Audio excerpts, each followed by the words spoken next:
السلام عليكم ورحمة الله وبركاته. شحالكم يا أحلى عيلة؟ عساكم طيبين وبخير وبصحة وسلامة.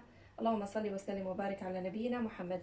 فيديو اليوم نزولا عند طلب متابعة غالية طلبت رأيي في الخلاط اليدوي أو الهاند بلندر من ماركة نون. خلونا نشوف رأيي في هذا المنتج وإذا كان يستحق الشراء أو لا، ونشوف أيضا مميزاته وعيوبه.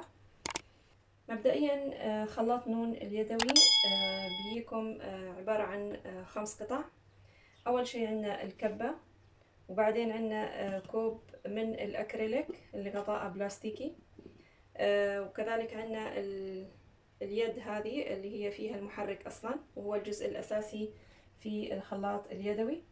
وأيضا بيكون عنا مضرب البيض أو الخفاقة يعني، وكذلك عنا اللي هي الخلاط اليدوي نفسه اللي هو البلندر.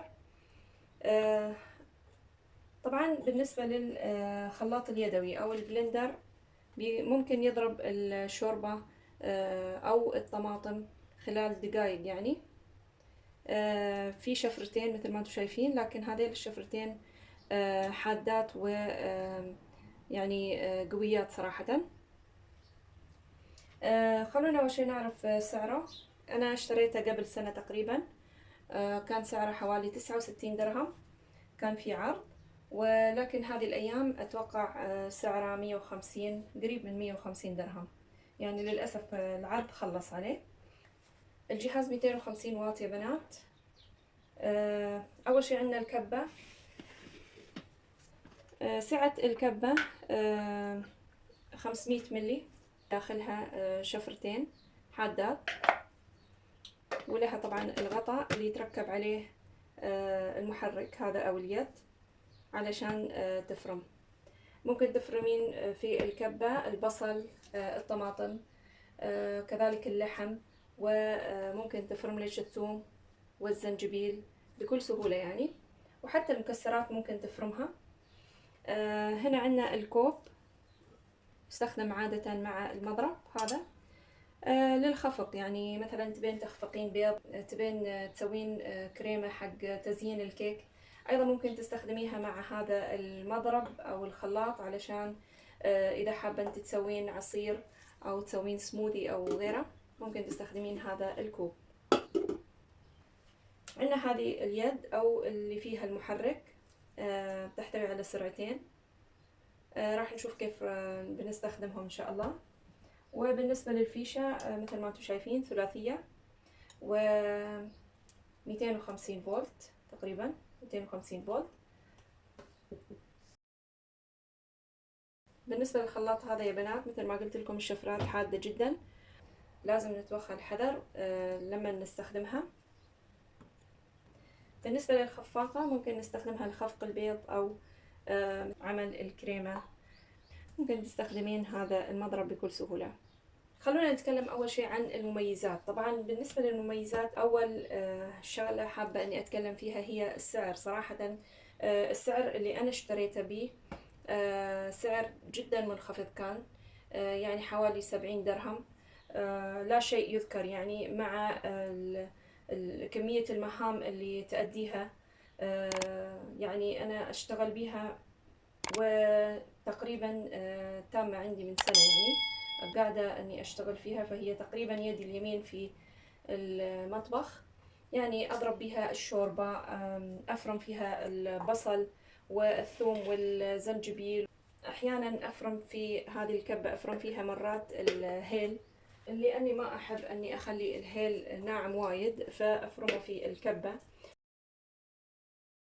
هذا هو فرم الهيل.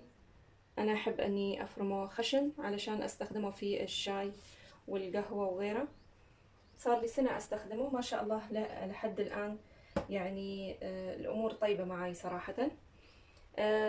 هذا بالنسبة للسعر، أن سعره جدا مناسب، والمميزات أو الشغلات اللي يسويها كثيرة يعني، فهو يستاهل هذا المبلغ. هذا بالنسبة للسعر. بالنسبة للوظائف مثل ما قلت يسوي عدة وظائف، يعني خفق، فرم، طحن.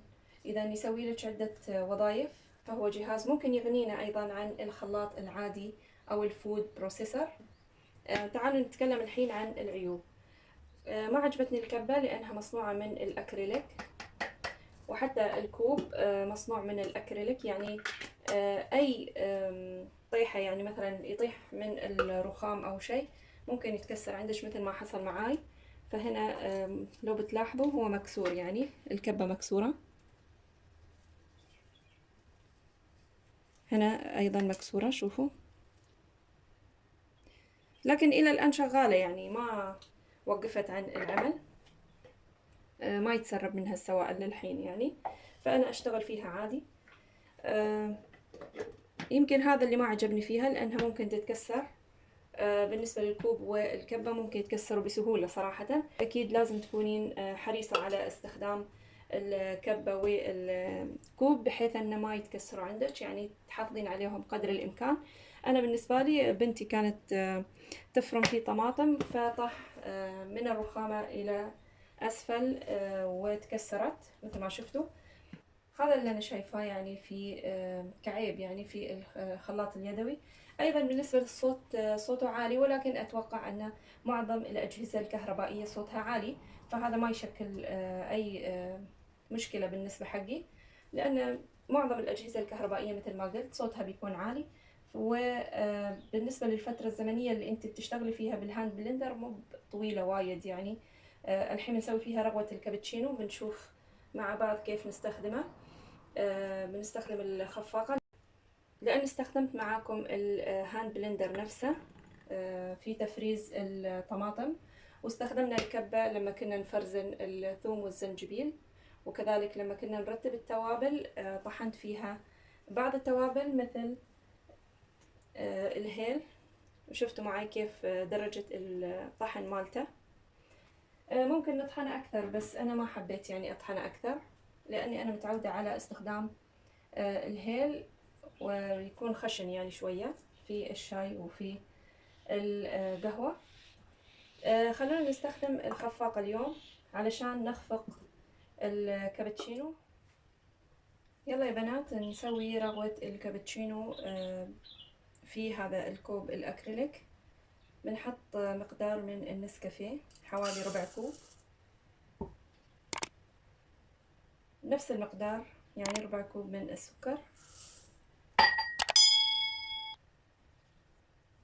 بنحط أيضا ربع كوب من الماء.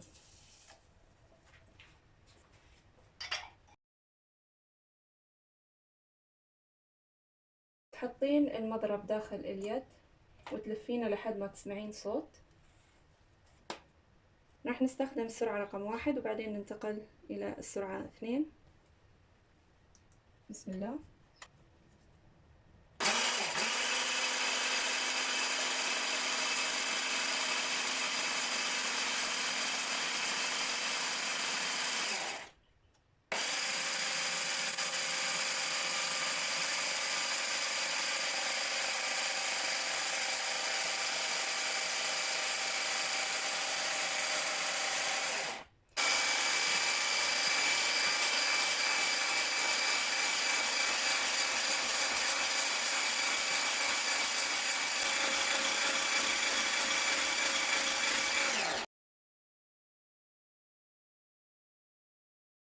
بالنسبة لي يعني الرغوة هاي قوامها زين.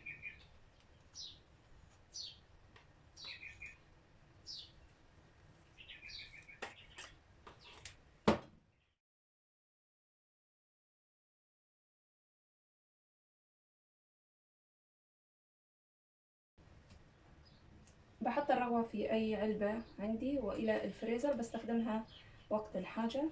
شوفوا انتوا قوام رغوة الكابتشينو كيف روعة صراحة.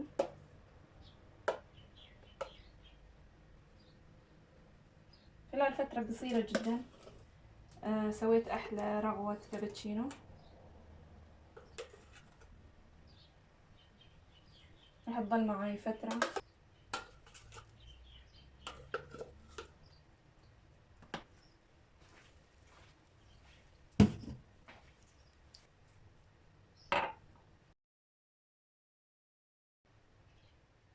شوفوا الرغوة كيف يا بنات.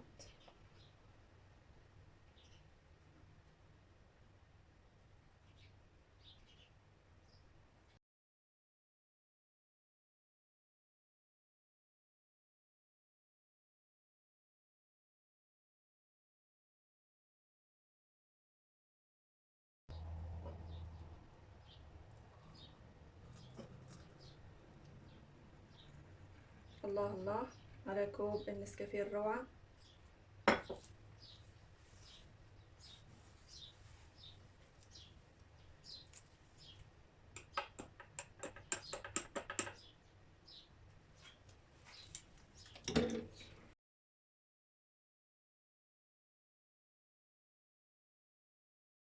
يا سلام.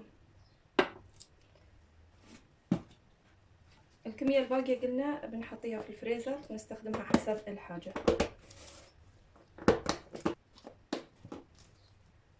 نجي الحين للخلاصة يا بنات. هل خلاط نون اليدوي يستحق الشراء أو لا؟ بدون أي تردد طبعا طبعا طبعا يستحق الشراء. السعر مناسب صراحة، يعني حاليا ينباع ب150 درهم. ممكن تاخذينه في أوقات العروضات، مثل ما قلت أنا أخذته قبل سنة في وقت العرض وكان سعره تقريبا 70 درهم أو 69. يعني أحيانا قد يغنيكي عن الخلاط العادي يا بنات. ممكن تضربين البيض والكريمة وأشياء كثير، يعني مثلا العصاير ممكن تضربينها بالمضرب هذا، أو ممكن تهرسين الخضروات والفواكه والشوربات بالخلاط اليدوي. وممكن تستخدمين الكبة في فرم المكسرات، في فرم اللحوم، في فرم وطحن التوابل كذلك. وممكن أكيد نستخدم الكوب في صنع العصاير وفي صنع أي رغوة أو أي كريمة مثل ما شفنا. ما شاء الله، يعني قوة الموتور رائعة، وممكن تغنيش أحيانا عن الخلاط العادي. وبالنسبة للسعر، السعر جدا ممتاز صراحة. في النهاية أنا أنصح بشراء هذا المنتج المميز من واقع تجربتي ومن واقع استخدامي له لمدة سنة تقريبا. لا زال يعمل بشكل جيد. المشكلة الوحيدة اللي واجهتني هي أن انكسرت الكبة، ولكن لا زالت تعمل، يعني ما تسرب السوائل، وهذا أهم شيء. وبس، يعني كان هذا فيديو اليوم. أتمنى أني أكون أفدت المتابعة العزيزة برأيي في خلاط نون اليدوي. وبس كذا يا بنات. أتمنى إذا عجبكم الفيديو أكيد تحطوا لي لايك وكومنت حلو يشجعني أني أقدم المزيد والمزيد. وإلى أن ألقاكم في فيديو قادم، أستودعكم الله الذي لا تضيع ودائعه، والسلام عليكم ورحمة الله تعالى وبركاته.